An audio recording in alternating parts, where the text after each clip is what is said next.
agasobanuye kacu k'uyu munsi tugatangira ngo rwose kumwe n'umukobwa yaratunguwe cyane, ariko mugenzi we akomeje kuza yirukanka cyane amubwira ati rero mbabara rwose umfashe please ngwino hano vuba vuba. Yese amubwira ati dore cara mu kagare rwose wa muntu araje. Ari nako bose batwereka hari umusore rwose waje kugenda yisetsa mu gakeya. Uyu mukobwa mwita Yolene yaramubwira ati ubu ngubu ndi kugendera mu kagare mfite umupangu kandi ndetse hari ibintu nshaka kwitegura bimeze neza cyane. Ari nako bakomeje kugenda batwereka umusore uri kugenda yiprotokora. Gusa uyu mukobwa mwita Kati yaramubaje ati ariko se boss wanjye Yolene bigeze bite ko utari kunsobanurira?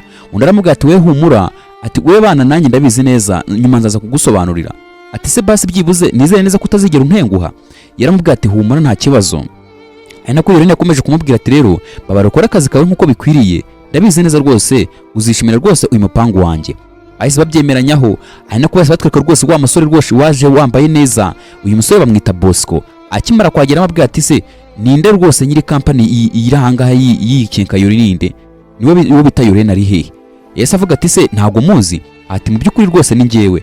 Ati se ko ndi kundi ugendera mu kagare byaje kugenda gute? Ari nako akomeje kugenda twereka umurara wari ufitiye akantu z'agapupe mu ntoki. Yaravuga ati se ndatekereza rero kuba ngendera mu kagare atari ikibazo nari nkwiye kubabwira cyangwa kubasobanurira. Ikingezi rwose no kari ngiye wari uhari. Ese hari ikibazo gihari cyo kuba ngendera mu kagare? Umusore yaramubwira ati huya, atari ko rwose izindabyo nazo nizawe none nazizaniye. Ariko bakomeje kutwereka rwose wa mujama yaje rwose afite ikintuza rwose idubu mu ntoki y'igipupe. Akimara kuhagira aravuga ati rero ndatekereza ko ari wowe Yolene mu byukuri unyihangane na hararuguru natinze, hari ibintu rwose byahantindije. Kandi namwe ndakomeza kubasuhuza ndakeka ko ingu yari Miss Kati. Ati mu byukuri natekereje rwose kubazanira rino dubu kubera ko nzi ko rwose mu gihe gishize wigeze kunsobanurira neza ko ukunda idubu, niyo mpamvu nanjye ndikuzaniye umuntu uza mu buryo bw'igipupe. Rero akira rwose iri dubu ni iryawe. Ese afata cya gipupe arakimuhereza. Uyu musore wacu bamwita Pablo. Akimara kukimuhereza ari nako uyu musore akomeje kugenda avuga ati ariko ubundi abantu babiri kurwanira umukobwa ubundi byifashe bite? Umukobwa yarishimye aramubwira ati rero reka nishimire mu byukuri wakoze cyane. Kandi Nyagasani akomeza guhereza umugisha. Ati se kugeza muri aka kanya nta kintu na kimwe uri kubona cyangwa uri kumbonaho? Umusore yarezengurutse arareba aramubwira ati cyukuri icyo nakubonyeho nuko uri mwiza cyane kurusha uko nakubonaga kuri telefone. Ati nta kindi kintu ndi kubona. Umukobwa yaramubwiye ati ese basi byibuze ntabwo no kubona ko ngendera mu kagare? Mujamashu Pablo yarabirebye. Umukobwa aramubwira ati rero sinzi wenda ushobora kuza kubigiraho ikibazo ntago mbizi. Umusore yaramubwira ati ngiye rero kuba nakunze wowe byo kubugendera mu kagare ntago bindeba, nakunze umutima wawe nkunda uko wimereye nkunda uko usa, rero kubugendera mu kagare rero ngibyo ntago bindeba. Wa mutipe wacu bamwita Bosco yaravuze ati ariko se ubundi nibiki ngiye ndi kubona aha hantu kugira naje nje kwipropose umukobwa. Byatinze Yolene yaravuze ati rero mu byukuri ngewe rwose nkeneye kubakoresha ikizami, ndashaka ko rwose ngewe muzanga muri company ndetse kandi nkazamenya umuzabasha kwicunga neza no muntu tuzabasha kuba twahuza cyangwa agatsindira umutima wanjye. Umusore yaravuze ati se koko nibyo? Undi ati nibyo rwose. Ari nako rwose umutipe Daniel akomeje kugenda yumva rwose amagambo uyu mukobwa ari kuvuga, atekereza ko rwose umukobwa ashobora kuba ari kwikinira. Yasetsemo aravuga ati reka nizeye ko rwose ibintu rwose ari imikino, ntabwo watekereza gufata abagabo nkatwe ngo tuzane mu kazi kameze gutya kandi twitwa ngo turi abakunzi bawe. Gusa Pablo yaravuze ati ngenda byemeye rwose nta kibazo kibirimo. Uyu mujama nawe ameze nk'abantu bari guhangana. Yese avuga ati nta kibazo kandi mwibuke neza ko yaramaze kuvuga ko rwose bimeze nk'imikino. Gusa Yolene yaravuze ati rero niba rwose mubyemeye nta kibazo mwinjiremo hano. Gusa igihe rwose Miss Kate wacu yaragiye gucunga rwose boss wiwe, uyu mujama wacu Bosco yese avuga ati have bikuri kosa ngireka ntangiye kwipanga akazi. Bimeze nk'aho rwose aba basore bari mwihangana kugira ngo babashe kuba bazatsindira umutima w'uyu mukobwa. Ese mu byukuri hagati ya Bosco na Pablo ninde mu uzatsindira umutima w'uyu mukobwa? Baraje bakimara kugera muri business baratunguwe cyane gusanga harimo ibintu bingana gutya, none kubona umukobwa nk'uyu ugendera mu kagare kubona afite business irenze gutya bifashe ku mutwe baratungurwa. Bosco nawe yarabirebye aravuga ati ibintu ntago bibaho. Ari nako Pablo yavuga ati rero rwose ni ibintu bitunguranye cyane ndetse kandi twishimiye kubona rwose uri ku rwego nk'urunguru. Ari nako rwose Yolene yahise avuga ati rero ndashimira Miss Kate niwe wamfashije kugira ngo ngere kuri ibi byose. Gusa muri uwo mwanya igihe abasore bakomeje gutangara, Yolene yarababwira ati rero muzenguruka ahangara hose mugende bari mureba buri kimwe muri ikintu twahindura hano muri ino business cyangwa intuza wenda nka innovation nshyashya twakiramo. Baravuze ati rwose nta kibazo humura, ibyo byose rwose turaza kuza kubikora. Mumeze kubasaba gukanda subscribe hano kudusobanuye official kugira ngo tujye tubana buri munsi. Ni njyewe Trick muri kubana. Muri uwo mwanya abasore nako rwose bakomeza kugenda banariza bari bibyari byo. Hano nuko rwose Miss Kate wacu ndetse na Yolene rwose bahise bigendera. Bakimara kugera ku rundi ruhande, Miss Kate yaravuze ati rwose boss ntugire ikibazo noneho wahaguruka, namaje kugucungira neza rwose nta muntu uri buze kuza kutubona. Yahagutse mu kagare umenye neza ko iyi ngiyi rwose ari Kate kugira ngo amenye umuntu umukunda byanyabyo. hari nako bose batwereka Misikati atubwira ati rero bari abasore bose ni beza pe, ngeri gusa ahubwo ngendi we nakubona kuba nagira amahitamo biragoye. Gusa Irene yaramubwiye ati ngo biragoye, ni nayo mpamvu nanjye ndi gukoresha iyi kata kugira ngo menye ese kuko ibintu bimeze bite. Gusa muri uwo mwanya Irene yaramubwiye ati rero nubwo bari abasore ubona harimo wenda ubona harimo ufata ubwiza budasanzwe wenda banarenze, ariko hari ikintu kimwe cy'ingenzi ushobora kuwenda wabuze kuruma bite n'uburyo wakiyo bakunze. Irene yaravuze ati ngiye rero Daniel ndakeka ko ari umuntu ushobora kuba yadeservinga kano kazi, wenda akaba ari umuntu wenda ushobora gutsindira uyu mwanya. Gusa Misikati yaramubwiye ati rero bite n'ukuntu abonye Pablo n'ikinyabupfura afite, ngende kubona ahubwo ari umuntu ushobora kuba rwose yaba umusore mwiza ndetse w'umwana mwiza. Gusa Irene yaramubwiye ati rero ni ikintu cya mbere kigoye, ni nayo mpamvu rwose nakoresheje uburyo bwo kugira ngo mbashe kumenya ese uyu umuntu nkunda ninde, umuntu uzabasha kubana nanjye mu bibi no mu byiza ninde. Ako kanya ari nako rwose Misikati yamubwiye ati rero wowe humura, reka manze njye gucunga kuri kamera manze menye ukuntu ibintu byose bihagaze, kugira ngo rwose barabati batazavumbura umupango wacu wose ugahita upfa burundu. Bakomeje kutwereka Pablo wacu agenda yanariza amenya ngo ise ikaro rirenze ni iri ngiri, amenye detaye kuri detaye. Ari nako bakomeje kugenda batwereka nanone Bosco, ari nako akomeza kugenda yitegereza uyu mujama rwose, umenye urabona ko rwose n'abantu bahanganye bari kureba na yingo rwose, ukubona ko bisa nkaho bitoroshye n'abakeba. Ari nako rwose agenda gacunga amenye ngo se uri ari gukora ibiki, ari kwanariza ibiki. Gusa muri uwo mwanya Bosco akomeje kugenda yitegereza n'abareba nabi Pablo. Gusa Pablo nta kintu byari bimubwiye kubera ko we yarazi ikintu ashaka. Ari nako akomeje kutwereka Bosco abwira Pablo amubwira ati mu by'ukuri ndatekereza yuko rwose uri guta umwanya wawe ahangaha rwose, ibi rwose ni ubupfapfa kuri wowe, ntabwo ukwiriye gukomeza kuri guhangana n'umusore wa nkanjye cyangwa ibintu nyine biri aho ngaho. Gusa Pablo yaramubwiye ati ngiyewe rero intego mfite no gukora akazi kanye kare nkabikora neza nk'uko bikwiriye, kandi ndatekereza ko uyu mwanya rwose buri wese ashobora kuwutsindira cyangwa ukawutsindira cyangwa nyine nkawutsindira. Rero kurisha imbaraga zawe wishaka kuzanamo ibintu byo kunteraho ubwoba. Nuko Pablo yamubwiye, ariko Bosco yaramwitegereje aramubwira ati ariko sobwa ntabwo ujye wireba ngo urebe n'ukuntu umeze rero ko nta naho uhuriye nanjye, ndi umusore w'ibogare ndetse kandi nubwo wowe rwose ukwiriye umukobwa nk'uriya mwiza umeze kuriya. Yakomeje kumubwira amagambo mabi, aranamubwira ati rwose wowe icyaba cyiza rwose no kubivamo kabireka. Pablo yakomeje kwitekerezaho aravuga ati ariko se ubundi wamugannye bya bintu ko kubundi amugana kuko ibintu ntago ari byo. Yakomeje kwitekereza aravuga ati ariko nta kundi reka nshyiremo imbaraga zanjye zishoboka zose, kuko uriya mukobwa yaranamukunze, bose bakunze umukobwa, ariko mu by'ukuri umukobwa bahereje ikizamini kugira ngo amenye kuko umuntu umukunda by'ukuri bya nyabyo. Bahise batwereka rwose Bosco aje agana ahantu Irene yarari, kuko rwose Irene yari yibereye mu kazi, ayibereye mu bintu by'amadokima ari kubitunganya neza cyane. Bosco nuko nguko rwose yahageze, akimara kuhagera amubwira ati rero Irene ari ikintu rwose mfite cyo kukubwira cy'ingenzi kandi cyingira akamaro cyane muri iyi business. Irene yaramubwira ati nta kibazo, naribi rwose gusa nari ntunguye cyane rwose no kubona rwose akakanya yisuza ugatangira kugira ikintu umbwira biragoye. Gusa akimara kumugera aramubwira ati rero Irene ndagukunda cyane. Irene yaramubwira ati yego nanjye nta gifite cyo kukubwira kirenze. Gusa umusore yaramubwira ati ntaribi, ati ikindi kandi uri umukobwa mwiza ndetse kandi w'umuhanga w'umunyabwenge uri ku rwego rwo hejuru. Yatangiye kugenda amutera injuga, aranamubwira ati rero narebye kuri iyi business iri aha ngaha y'ikenkayori, mbona hari uburyo bwiza tushobora kuba twakoresha kugira ngo iyi kenkayori yunguke amafaranga menshi cyane. Rero ushobora kuba rwose wamfasha ukanyemerera nkabasha kuba nakwipresenta nkakubwira. Irene yaramubwira ati nta kibazo, wowe mbwira ikintu cyose rwose ukeneye ndetse kandi ikintu cyose cyakunguka cyatuma business yunguka cyose mbashaka kucyumva. Gusa muri uwo mwanya umusore wacu yaramubwira ati rero nkeneye rwose ko unshakira office ndetse kandi ukanshakira ahantu nkajya nkukontorora ibintu byawe rwose neza ku murongo, ndetse kandi ndabizi neza ko rwose nzaguheza ibintu byose bimeze neza cyane kandi biri mu murongo bimeze neza kandi ndabizi neza bizakunda. Yakomeje kugenda amuganiriza amwumvisha uburyo rwose agomba kumuhereza kujya muri office, ko rwose ibintu byo kugenda azenguruka muri kenkayori atanga product bimugoye.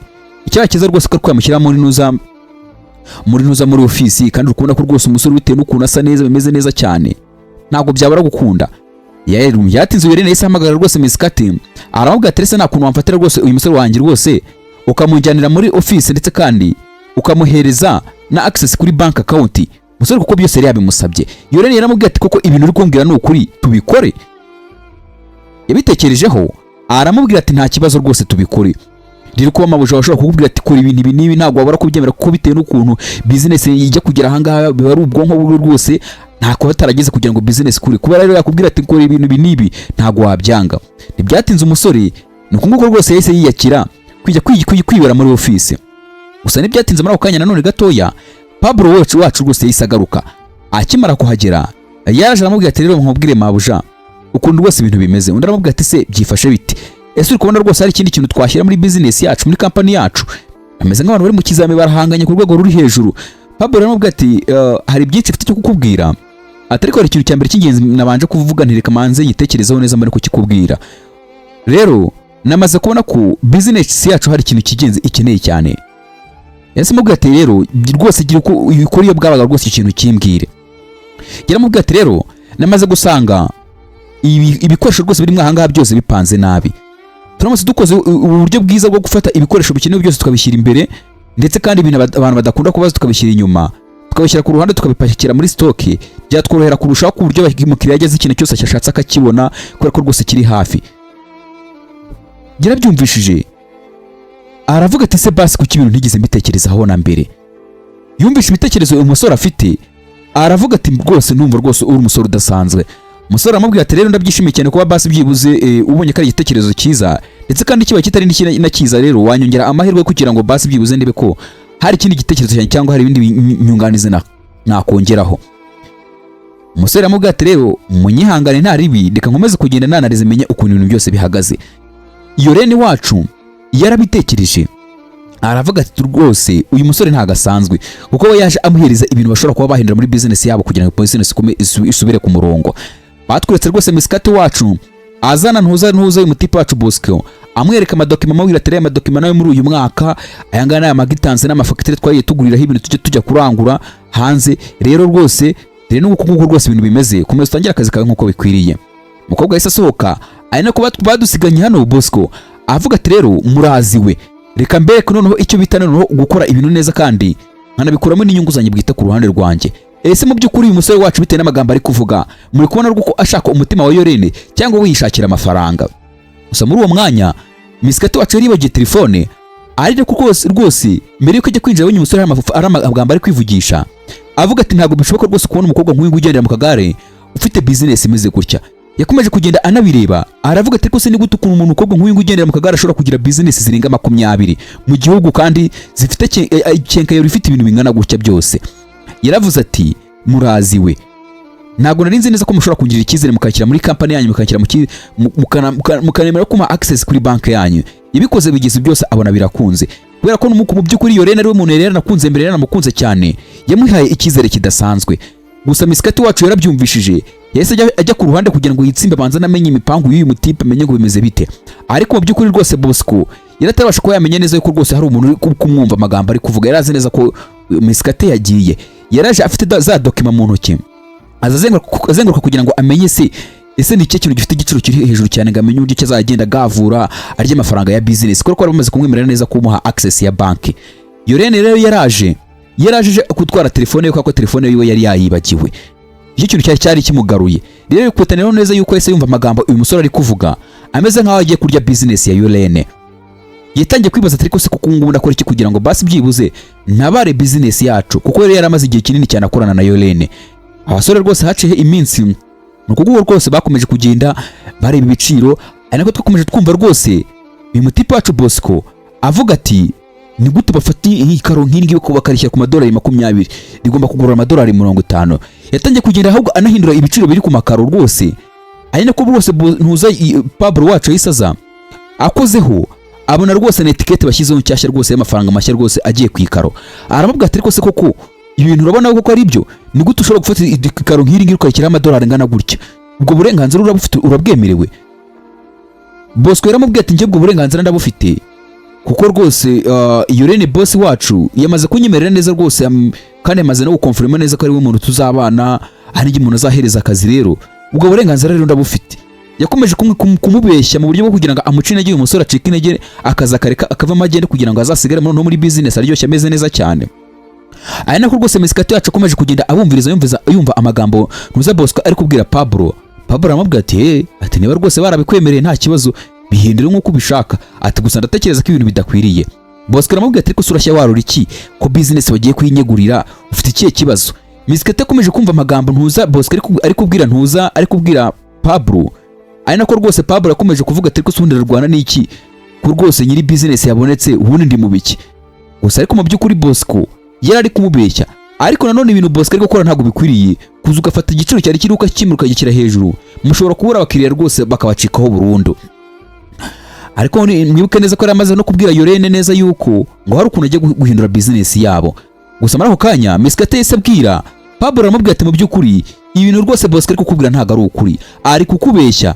Ntago rwose Yorene yamwemere neza yuko rwose ari we muntu uzaba umukuru w'iyi company, ari kukubeshya rwose, yarakubeshye. Miskate yagerageje uko ashoboye kose ngo abyumvishije Pablo. Pablo aramubwira ati se ni cyo kimenyetso gishobora kunyereka neza ko rwose uri amatipe abeshya? Ese Yorene yarabikubwiye? Undi aramubwira ati Yorene nta kintu kimwe amisha Yorene ni inshuti yanjye magara rwose, magara ntunsike. Rero birana ibi bintu byose bitewe n'amagambo numvishije ari kuvuga ari muri office yiwe avuga ko nagiye kurya business. Rero niyo mpamvu nanjye migende kukubwira ko rwose ari kukubeshya. Rero ahubwo ese wanyemera tukajya kubwira Yorene neza ko twinjiwemo n'umugizi wa nabi? Yaramubwira ati nta kibazo, ngwino tugende. Muri uwo mwanya Yorene rwose yicaye rwose yibere muri office yicaye mu kagare ari gutunganya ibintu byiwe neza. Ari nako rwose Bosco yayisaza akimara kuza. Yaramubwira ati Yorene bimeze bite? Ndi yaramubwira ati rero ibintu ni amahoro. Ari nako Bosco akomeje kugenda namuganiriza. Yorene ari mu kazi kenshi cyane. Bosco yese afata document aramuhereza, aramubwira ati noneho banze rero ukuntu bimeze. Reba noneho raporo y'uyu munsi, reba amafaranga twungutse uyu munsi. Ese bibaye ari nk'igihe cy'icyumweru ndahangaha byagenda bite? Cyangwa bikaba nk'igihe cy'ukwezi cyangwa umwaka, uri kubona twatwungutse amafaranga angana gute? Reba amafaranga mu ngoko uyu munsi yikubye inshuro ebyiri harengaho n'andi makeya. Uri kubona rwose ko ngiye rwose nshaka kugira ngo business yawe imere neza cyane, bisa nkaho ari nk'umutego yamuteze. Yorene bitekereje aravuga ati se koko ni ubuhe buryo bwiza waba bikozemo kugira ngo business yunguke kuri iki kigero? Bimbwira rwose please, mbwira n'ikindi kintu nagufasha kugira ngo basi byibuze ukomeze ukora ibintu byose neza. Kuko yaramaje kubona bitewe n'ukuntu umusore afite ubwenge budasanzwe, ariko tuzi uburyo yakoresheje yongereye ibiciro. Yaramubwira ati kugira ngo ibintu bikomeze bigende neza, ndagira ngo ungire umuyobozi mukuru w'iyi company, kandi abizi neza nubinkorera neza, ndabizi neza business isongera nguko nande mafaranga arenza aya ngaya turi kunguka. Yaramubwira ati se koko mu by'ukuri wangira icyo cyizere ukemera neza ko rwose twabikurikirana neza cyane?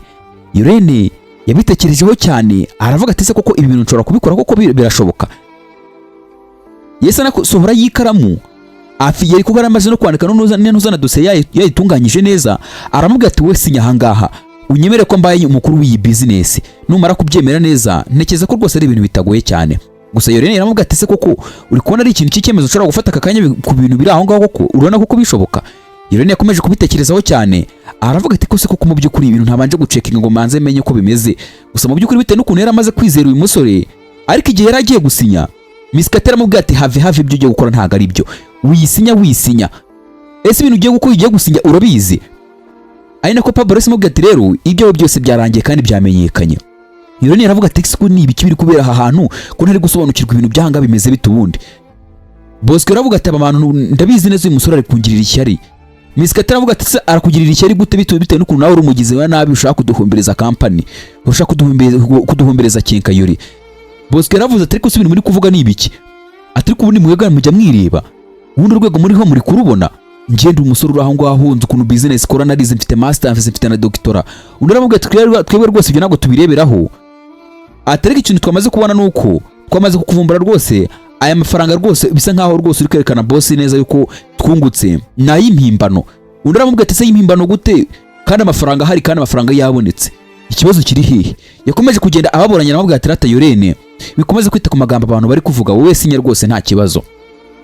Pablo kugira ngo abyemeze neza yahise akuraho rwose igipapuro aramubwira ati Yorene checkinga zina maporo ino raporo urebe. Uyu musore yagiye yafata ibiciro byanga byo muri business byose agenda abihindura ashyiraho impapuro z'imifabrikano kugira ngo business ikomeze kunguka kurushaho. Ariko mu by'ukuri ikintu gihari business yacu kugenda iruzinga kubera ko hari abakiriya benshi banze kugura kubera yuko ibiciro biri hejuru. Yorene yarabyumvise aravuga ati mva nkubwire rero Bosco ndakwirukanye mvira muri business bitewe n'ibintu ndi kubona ahangaha, kandi ndatekereza ko abantu babiri rwose batari kukugambana cyangwa ngo bakubeshyere. Yaravuze ati rwose mu by'ukuri bari kumbeshyira, bari gushaka kungambanira, ntabwo upfa kunyirukana gutyo kandi tumaze kwemeranya neza yuko rwose ugiye kungira umuyobozi wa company. Ese ni gute ushobora gukora ibintu nk'ibyo? Ntabwo bishoboka. Pablo yaravuze ati rero ibyawe rwose byarangiye, akawe kashobotse genda. Kuko yaratangiye kugenda amubwira ati rero Yorene ni gute umukobwa nkawe ugendera mu kagare ushobora gushaka kunyiryaho ukanyigiraho umuntu wa danje. Ashatse itangiye kumutuka, ariko Pablo aramubwira ati niba ushaka gukomeza kunyigiraho umuntu wa danje ndagusohora. Gusa Yorene yarabashimiye arababwira ati rwose mu by'ukuri ndabashimira rwose nako mutagize. ndetse kandi Imana ikomeze ibampira umugisha. Nari ngiye gukora amabara atabaho, uzwo nari ngiye kumwemera kuba umuyobozi mukuru w'iyi company, ese koko byari kuzahererera hehe? Ntanasomye ngo menye ibintu binarimo. Byatinze Pablo aravuga ati mu by'ukuri ntugire ikibazo, niba unakeneye umuyobozi cyangwa ukeneye n'umuntu uzagufasha mu kazi kawe neza, umara rwose ndahari ku bwawe. Yese bafata rwose ubufatanye muri business bwakomeje kuba ubufatanye. Byatinze baje gutwereka ku rundi ruhande, batwereka Yorene yicaye ahantu mu gashyamba, ari nako rwose Pablo yayisaza araza aramubwira ati mu by'ukuri rwose Yorene nje kukwitaba ngo numve rwose icyo unshakira. Ese koko uranshakira iki? Nagerageje kukwitaba urwo rwose nari mfite akazi natinze, ariko rwose umbabarire. Muri uwo mwanya yarakomeje kugenda amuganiriza amubwira ukuntu byose ibintu byose bihagaze. Yorene yaramubwiye ati rero hari ikintu mfite cyo kukubwira. Mu gihe rwose yari kumanura akaguru gakeya, kandi mwibuke neza Yorene mu by'ukuri nubwo agendera mu kagare ntago rwose nta kibazo na kimwe afite, ni test yari kubakoresha. Pablo yaratunguwe aravuga ati huya ibintu uri gukora ntago ari byo, ese ibintu nibitangaza ndi kubona ko nzi neza ko rwose utajya ubasha guhaguruka mu kagare, bimeze bito ubundi.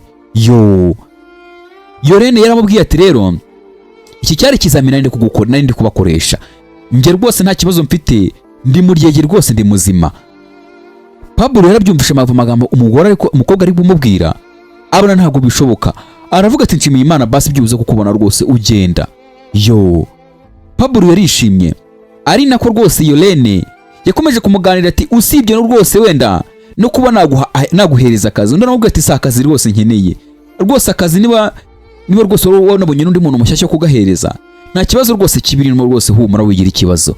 Yaraje atera intambwe ya mbere, atera n'indi ya kabiri, aza amwegera amusatira, ari nako yamubwiye ati nge mfite ikintu cy'ingenzi cyo kukubwira.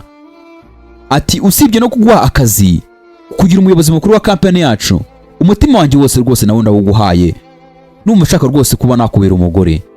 Pablo yarishimye aravuga ati ariko se ni gute umusore nkanjye w'umukene ushobora gutsindira umutima w'uyu mukobwa nk'uyu nguyu urenze? Twasize rwose bameze neza cyane. Aya niko gafilime kacu k'uyu munsi kagenze. Genda bakunda cyane, ninjye Twitch, mukande subscribe. Imana ibarinde. Ciao ciao.